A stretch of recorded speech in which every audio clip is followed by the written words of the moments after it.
1400 ஆண்டுகளுக்கு முன்பாக ஸல்லல்லாஹு அலைஹி வஸல்லம் அவர்கள் இப்படியாக கூறினார்கள், யஅதி அலன் நாஸி ஸமானுன், மக்களிடத்திலே ஒரு காலம் வரும், லா யுபாலி அல் மர்உ மா அகத மின்ஹு அமினல் ஹலால் அமினல் ஹராம். ஒரு மனிதன் ஒரு பொருளை பெற்றுக் கொள்கின்றான் என்று சொன்னால் அது ஹலாலிலிருந்து அவன் பெற்றுக் கொள்கின்றானா, ஹலாலிலிருந்து அவன் சம்பாதித்துக் கொள்கின்றானா, ஹலாலிலிருந்து நம்ம இடத்திலே வருகிறதா அல்லது ஹராமிலிருந்து வருகிறதா என்பதை அவன் பொருட்படுத்த மாட்டான், பார்க்க மாட்டான்.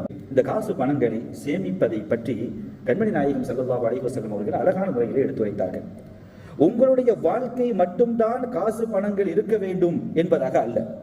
நீங்கள் வாழக்கூடிய இந்த வாழ்க்கையில் மட்டும்தான் உங்களுடன் அந்த காசு பணங்கள் இருக்க வேண்டும் என்பதல்ல.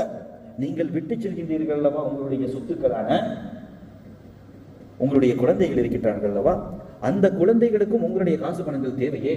எனவே எப்படி ஸல்லல்லாஹு அலைஹி வஸல்லம் அவர்கள் இந்த உலகத்திற்கு சொல்லக்கூடிய அந்த செய்தி எப்படியான ஒரு ஆணித்தரமாக இருந்தது என்பதை யோசித்து பார்க்க வேண்டும். ஸஅத் இப்னு அபி வக்காஸ் ரலியல்லாஹு அன்ஹு அவர்கள் கண்மணி நாயகம் ஸல்லல்லாஹு அலைஹி வஸல்லம் அவர்களிடத்திலே வருகிறார்கள். வந்து கேட்கிறார்கள், யா ரசூலல்லாஹ் அன து மாலின், நான் செல்வந்தனாக இருக்கின்றேன், என்னிடத்திலே அல்லாஹ் செல்வத்தை கொடுத்திருக்கின்றான், நான் செல்வந்தனாக இருக்கின்றேன். வலா யரிசுனி இல்லா இப்னத்துன் லிவாஹிதத்துன், என்னிடத்திலே எனக்கு வாரிசாக ஒரே ஒரு பெண் குழந்தை மட்டும்தான் இருக்கிறது, எனக்கு ஒரு மகள் இருக்கிறார். அஃபஅத்தஸத்தகு பிசுலுஸை மாலி, என்னுடைய சொத்தில் 2/3 பங்கை இந்த மார்க்கத்திற்கு நான் தர்மம் செய்ய வேண்டும் என்பதாக ஆசை கொள்கின்றேன். 2/3 பங்கை இந்த மார்க்கத்திற்கு நான் தர்மம் செய்வதாக ஆசை கொள்கின்றேன். ஸல்லல்லாஹு அலைஹி வஸல்லம் மறுத்துட்டாங்க, அப்படி பண்ணாதீங்க. பின்பு விடுவதா இல்லை. ஸஅத் இப்னு அபி வக்காஸ் ரலியல்லாஹு அன்ஹு அவர்கள் திரும்பவும் கேட்கிறாங்க, ஃபஷத்ரு, நான் பாதியாவது இந்த மார்க்கத்திற்கு நான் தர்மம் செய்யலாமா? நபி அவங்க மறுத்துட்டாங்க.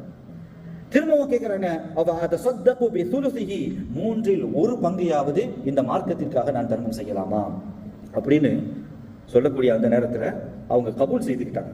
ஸல்லல்லாஹு அலைஹி வஸல்லம் அவங்க கபூல் செஞ்சுக்கிட்டு அதற்கு பின்பாக சொல்கின்றார்கள், வஸுலுஸு கஸீருன், அந்த 1/3 பங்கு கூட கொஞ்சம் அதிகம் தான், அந்த 1/3 பங்கு கூட அதிகம் தான் அப்படின்னு சொல்லிட்டு நமக்கான ஒரு முத்தாய்ப்பான ஒரு வார்த்தையை சொன்னார்கள்.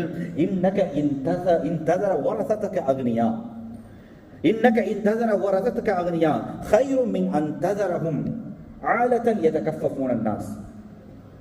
உங்களுடைய குழந்தை செல்வங்கள், உங்களுடைய குழந்தை செல்வங்கள் இருக்கின்றது அல்லவா, உங்களுடைய குழந்தை செல்வங்களை, உங்களுடைய வாரிசுகளை ஏழைகளாகவும் அடுத்தவர்களிடத்திலே பிறரிடத்திலே கையேந்துபவர்களாகவும் விட்டு செல்வதை விட அவர்களை செல்வந்தர்களாக விட்டு செல்வது உங்களுக்கு நல்லது என்பதாக சொன்னார்கள்.